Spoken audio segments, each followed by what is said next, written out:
Hello friends, चलिए आज के इस वीडियो में बताने जा रहे हैं ब्लड ग्रुप। तो बने रहिए वीडियो के अंत तक। मैं ब्लड ग्रुप एक्सप्लेन कर दूंगा। देखिए, ब्लड ग्रुप जो होता है ये फाइनली दो कैटेगरी में डिवाइड होता है। ठीक, एक हो जाता है एबीओ टाइप और दूसरा जो होता है ये हो जाता है आरएच टाइप। एक एक करके यहाँ पे एक्सप्लेन करेंगे। ठीक, देखिए एबीओ टाइप जो होता है ये फर्दर चार कैटेगरी में डिवाइड हो जाता है। इसमें आता है पहला नंबर पे ये आता है ए ग्रुप। ठीक, दूसरा नंबर पे आता है इसमें बी ग्रुप, तीसरा नंबर पे आता है इसमें ए बी ग्रुप, चौथा नंबर पे इसमें आता है ओ ग्रुप। अब देखिए इसको एक एक करके एक्सप्लेन करते हैं। इसमें होता क्या है, इसको समझने के लिए सबसे ज़्यादा इम्पोर्टेंट है कि एक डायग्राम को एक्सप्लेन करते हैं। ठीक, अब यहाँ पे ये डायग्राम मान लीजिए ऐसा है। ठीक, ऐसा है। अब ये वाला जो भाग होता है सेंटर वाला, तो यहाँ पे प्रेजेंट होता है आरबीसी। ठीक, रेड ब्लड सेल्स। और इस आरबीसी में क्या प्रेजेंट होता है, यहाँ पे प्रेजेंट होता है एंटीजन। ये ध्यान रखिएगा। ठीक, एंटीजन प्रेजेंट होता है। और यहाँ पे जो होता है सबसे अंदर वाला भाग, ठीक है, ये वाला भाग के जस्ट यहाँ पे देखिए, तो ये जो भाग होता है यहाँ पे होता है प्रेजेंट प्लाज्मा। इस भाग में होता है प्लाज्मा प्रेजेंट होता है। और इस प्लाज्मा में प्रेजेंट क्या होता है, यहाँ पे जो प्रेजेंट होता है इसको बोलते हैं एंटीबॉडी। एंटीबॉडी ये हो गया। ठीक, तो देखिए ए के पास क्या होता है, यहाँ पे इसके पास ए एंटीजन भी, एंटीबॉडी भी प्रेजेंट है और ए एंटीजन भी प्रेजेंट होता है। किसके पास, ए के पास। उसी तरह से सिमिलर कंडीशन देखिए, यहाँ पे उतना बड़ा डायग्राम नहीं बनाएंगे, यहाँ पे सिर्फ समझने तक बना देंगे। तो बी के पास भी क्या होता है, यहाँ पे सेंटर पे इसके पास बी एंटीजन भी प्रेजेंट होता है और इस जगह पे बी एंटीबॉडी भी प्रेजेंट होता है।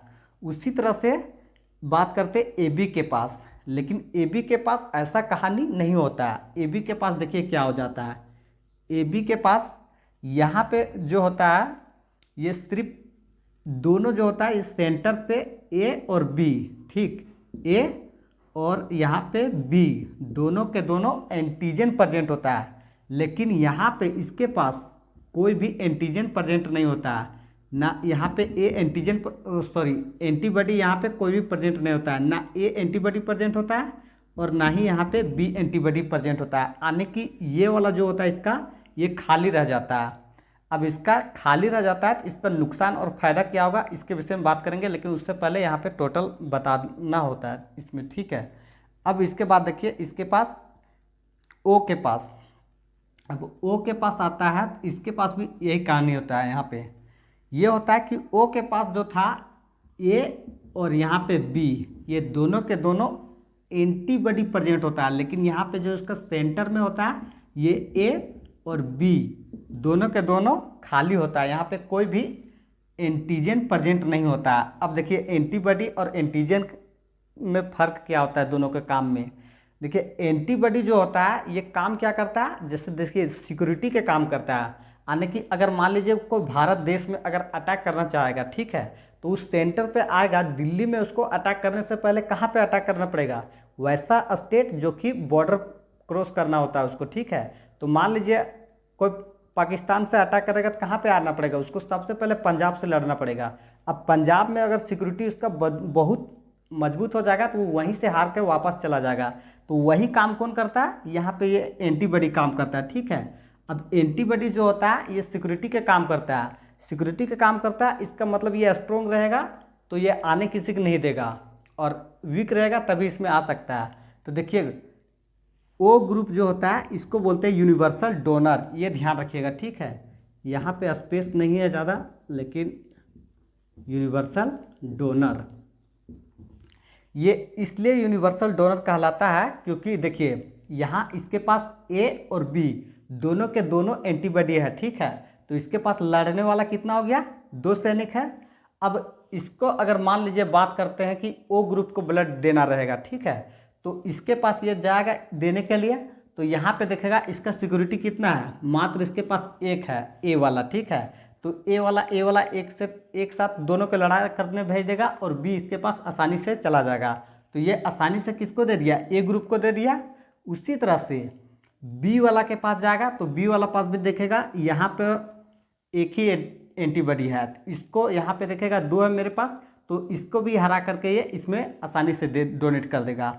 अब ए बी के पास जाएगा तो ए बी पास देखेगा यहाँ पे ऑलरेडी क्या है, यहाँ पे एक भी एंटीबॉडी प्रेजेंट नहीं है, यानी कि इसका सिक्योरिटी पूरा वीक है, तो ये इसके पास आसानी से इसको डोनेट कर देगा। तो इसीलिए जो ओ ग्रुप होता है ये यूनिवर्सल डोनर कहला जाता है। और यहाँ पे एक ए बी का जो होता है, देखिए ए बी ग्रुप जो है ये यूनिवर्सल रिसीवर कहला जाता है, यूनिवर्सल रिसीवर कहलाता है,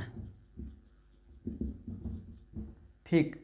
यूनिवर्सल डोनर यूनिवर्सल रिसीवर कहलाता है, यही रीजन है। तो और इसमें इससे ज़्यादा सवाल कुछ भी नहीं आएगा। अब इसके बाद देखिए बात करते हैं, देखिए थोड़ा सा ए बी में एक्सप्लेन करना बच गया। देखिए ए बी का अपोजिट कहानी तो देख लिया यहाँ पे कि इसके पास दोनों एंटीजन होता है, इसके पास कुछ एंटीबॉडी प्रेजेंट नहीं होता है। इसके वजह से ये क्या करता है, ये किसी से भी ब्लड को मतलब रिसीव कर सकता है। देखिए सवाल क्या आएगा इसको समझते हैं, लेकिन इसमें सवाल आएगा कि मदर का अगर ब्लड ग्रुप ए है, ठीक है, जैसे मान लीजिए यहाँ पे लिखा हुआ रहेगा मदर का ब्लड ग्रुप कौन सा है, ए ग्रुप है, ठीक है, और फादर जो है उसका ब्लड ग्रुप है बी, ये हो गया, ठीक है। तो इसमें बोलेगा थर्ड जो चाइल्ड है इसका ब्लड ग्रुप क्या होगा, यहाँ पे फाइंड करने बोलेगा। ऐसा ही सवाल आएगा, किसी दो के विषय में दे देगा डाटा में कि ये ब्लड ग्रुप है और तीसरा को फाइंड करने बोलेगा, और कभी भी दो के विषय में दे दिया और तीसरा को फाइंड करने बोलेगा तो यहाँ पे इसके लिए ये मेथड है अपनाया जाता है। इसको देखिए यहाँ पे देखिए सबसे नीचे इसको एक टेबल बनाना होता है, ठीक। इस टेबल को बनाइएगा और इसके अकॉर्डिंग यहाँ पे देखिए यहाँ पे मदर का दिया हुआ है, तो इधर इस साइड मदर का ले लीजिएगा और नीचे साइड में किसका ले लीजिएगा, फादर का ले लीजिएगा, ठीक है, और ये दोनों एक दूसरे से क्रॉस करा दीजिएगा। तो यहाँ पे देखिए मदर का कौन सा है, आई ए, ये ले लीजिएगा, और कुछ भी नहीं रहता तो उसके पास आई ओ ये हो जाता है, ठीक है। तो नीचे किसका, फादर का है आई बी, ये ले लीजिएगा, और नीचे उसके बाद आई ओ ये आ जाएगा, ठीक। तो ए और बी यहाँ पे कॉम्बिनेशन बन गया, तो आई ए और आई बी ये हो गया, इसको क्रॉस करा दीजिएगा इसके साथ, तो आई बी आई ओ ये बन गया, इसके साथ क्रॉस करवाइएगा तो आई ओ आई ए ये बन गया। अब इसके साथ इसको क्रॉस करवाइएगा तो ये ओ देखने को मिल जाएगा। अब देखिए ये टेबल में जो आया यही जो ब्लड ग्रुप होगा ये चिल्ड्रेन में पॉसिबल होगा। तो देखिए यहाँ पे कौन सा आ गया, सबसे पहला नंबर पे ए बी आ गया, ठीक है, दूसरा नंबर पे बी आ गया, तीसरा नंबर पे ए आ गया, और चौथा नंबर पे ओ आ गया। तो यहाँ पे देखिए ये चारों के चारों ब्लड ग्रुप पॉसिबल हो गया, किसके लिए, ये चिल्ड्रेन के लिए हो गया। तो यही मेथड होता है इसमें सॉल्व करने का। अगर मान लीजिए चिल्ड्रेन का यहाँ पे पता हो जाता, ठीक है, चिल्ड्रेन का ब्लड ग्रुप पता हो जाता और ये मदर का अगर यहाँ से रिमूव कर देता तो क्या कोई दिक्कत नहीं था, इसलिए क्योंकि देखिए यहाँ पे मदर को हटा देता तो मदर को इस जगह पे यहाँ पे खाली ध्यान रखिएगा कि किसी दो के पता होना चाहिए, ताकि ये टेबल निकल जाता है और इस तरह से ब्लड ग्रुप को कोई भी सवाल को सॉल्व कर लीजिएगा। और यहाँ पे एक खास बात ये है कि देखिए अगर मान लीजिए ब्लड ग्रुप रॉन्ग हो जाता है, ठीक है, उस केस में अगर ट्रांसफ्यूजन के केस में अगर ए वाला जो ब्लड ग्रुप वाला आदमी है अगर बी ब्लड ग्रुप वाला को अगर ट्रांसफ्यूजन करता है तो उस केस में से क्या हो सकता है, वहाँ पे जो होता है, यहाँ पे थोड़ा सा ध्यान रख लीजिएगा इस बात को, वहाँ पे जो होता है ना आरबीसी जो होता है रेड ब्लड सेल्स, इसको क्या कर देता है, ये डिस्ट्रॉय कर देता है मिसमैच के कारण। तो इसीलिए जो होता है ये ब्लड ग्रुप मैच कर लिया जाता है।